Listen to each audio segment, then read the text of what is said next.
what gets me, and I wrote about this last week actually.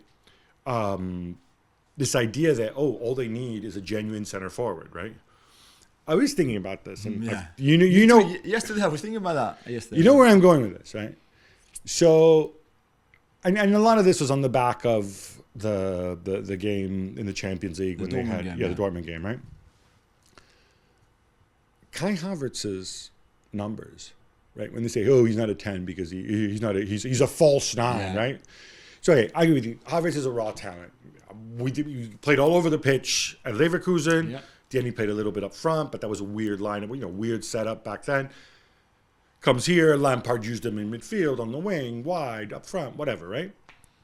But people get angry at him or people complain about him because he drops deep, he lays the ball off, he passes the ball. He does the things that Benzema and Kane do. Yeah. The difference is Benzema and Kane score a lot of goals. Yeah. Now, if you go back a few years, I looked at Benzema's numbers from, I think it was 15, 16, and 16, 17, which, all right, admittedly, he was injured for part of those seasons, but in the games that he actually played, his production back then, very similar to Kai Havertz. Yeah, it would be like around 12, 15 goals per league a season. Kai Havertz is 23 years old, I think. Among center forwards in the league, in terms of XG, he is underperforming his XG, that's fine, but he's 6th or 7th in the league. He's not terrible with all the chaos around him. Yeah. So what I think is interesting is, and given the fact that San Christopher Nkunku, my reading is Chelsea are committed to having that type of forward. Yeah. And we said before, Nkunku scores a ton of goals. When he plays up front, he plays in a 2. Yeah.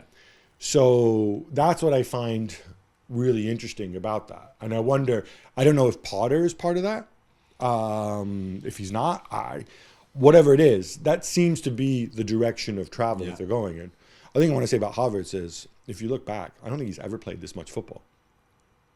He plays every game at center forward, right? I think he missed one game. He was rested one game recently, but that's it. And I just don't think he's used to it. He's accustomed to it. I'm not saying I need to defend Havertz. What do I care about Kai Havertz? No. But I still think Havertz can score more goals. And I think that the issue with the number 9, I understand it. The thing, they still create enough chances for Havertz can score a goal. Joe Felix can score a goal. Those Sterling can score a goal. They can score 10 goals a season, for example. Okay, you don't have one guy that will score you 40 goals a season, but you'll have 4 guys easily in that team that can score 10 a season. It's not that hard. And yet, I think the XG over the last 10 games is 10 or 9, and they scored 3. So there's a problem somewhere, even if they've got capable players who can score.